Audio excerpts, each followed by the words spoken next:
আজ কেউ নাই ছেলেদের জন্য। যুবক, তোমাদের কোনো কেউ নাই, আজ কেউ নাই, কেউ নাই। সবার চেষ্টা তোমারে যত বেশি উলঙ্গতা বেহায়াপনার মধ্যে ডুবাইয়া ধ্বংস করে দিতে সবার চেষ্টা। বাজারে বাজারে, রাস্তায় রাস্তায়, ইউনিয়নে ইউনিয়নে, গ্রামে গ্রামে, মফস্বলে আপনার লাল নীল হলুদ বাতিওয়ালা রেস্তোরাঁ, ছোট ছোট হোটেল রেস্তোরাঁ চালু করে দিছে যে যুবক, তোর লগে যদি কোনো অসভ্য নর্তকী ব্যবস্থা করতে পারস তাহলে আমরা রেনে আয়,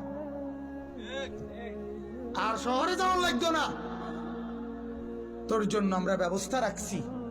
তুই কোন রকমে মাইয়া মিলা প্রবাইতে পারস নি, চা একটা বাইল করতে পারলে আমরা রেনে জায়গা আছে। কথা বুঝছেন? সবাই মিলে চেষ্টা চলছে যুবককে শেষ করে দাও। কোন জাতির জীবনের সকাল বেলা সূর্য উঠে ওঠে, বিকাল বেলা সূর্য ডুবে ডুবে, মাঝখানের দ্বীপ প্রহরে সূর্য তেজ দেয়, আলো দেয়। ঠিক জিন্দিগির প্রথম বেলা মায়ের পেট থেকে বের হওয়ার পর দুর্বল, এ সময় তো মাত্র সবল হইতে হইতে সবল হয়, আবার কিছুদিনের মধ্যেই আবার সবল দুর্বল হইয়া বৃদ্ধ হইয়া যায়। মাঝখানের টাইম তো অল্প কয়দিন, দ্বীপ প্রহর। এ সময় যদি আলো না ছড়ায়, এ সময় যদি তেজ না থাকে, এই সময় যদি আখলাক না থাকে, তো কখন সে কিছু করবে?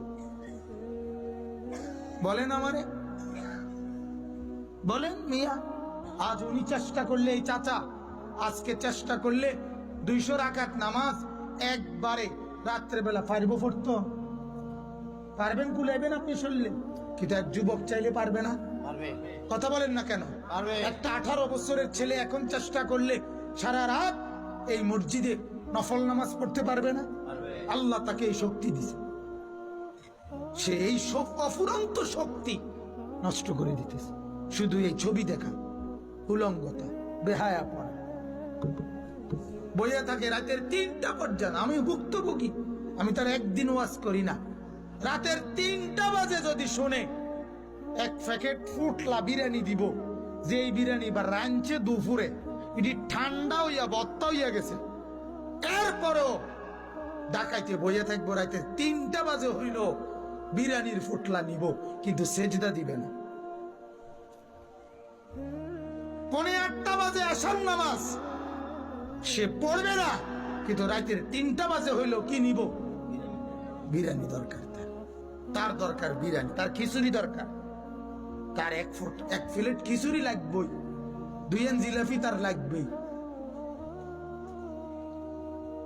কেন এমন পাষাণ হয়ে গেলাম আমরা?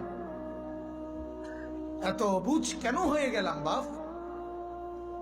অতএব আমি এটাই বুঝাইতে চাচ্ছি, আমি নগদ তরবিয়ত। আমার কথা হইল, এখন আর ঘুরাইয়া ফেসাই, এখন আপনার এই কোলের বাচ্চারেও ডাক্তার অ্যান্টিবায়োটিক দেয়, এটা জানেননি? কোলের বাচ্চারেও কি দেয়?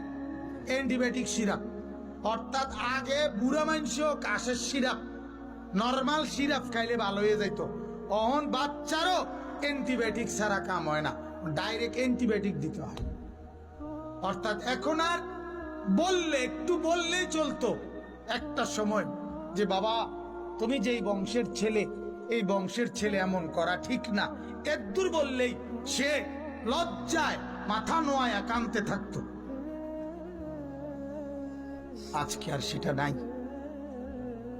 হাই অ্যান্টিবায়োটিক দেওয়ার পরেও, বলার পরেও তার চেহারায় কোনো পরিবর্তন নেই, অথচ ভদ্র ঘরের ছেলে, ভালো ফ্যামিলির ছেলে, তাদের ঐতিহ্যবাহী ফ্যামিলি, তারা, তাদের দাদা নানা হয়তো আলেম ছিল, নামাজি ছিল, তার দাদা 5 ওয়াক্ত নামাজ পড়তো, তার নানা মসজিদে আজান দিত, তার বাবা তার বংশের অমুক অমুকে ভালো মানুষ ছিল। সেই ঘরে ছেলে এখন চরিত্রহীন।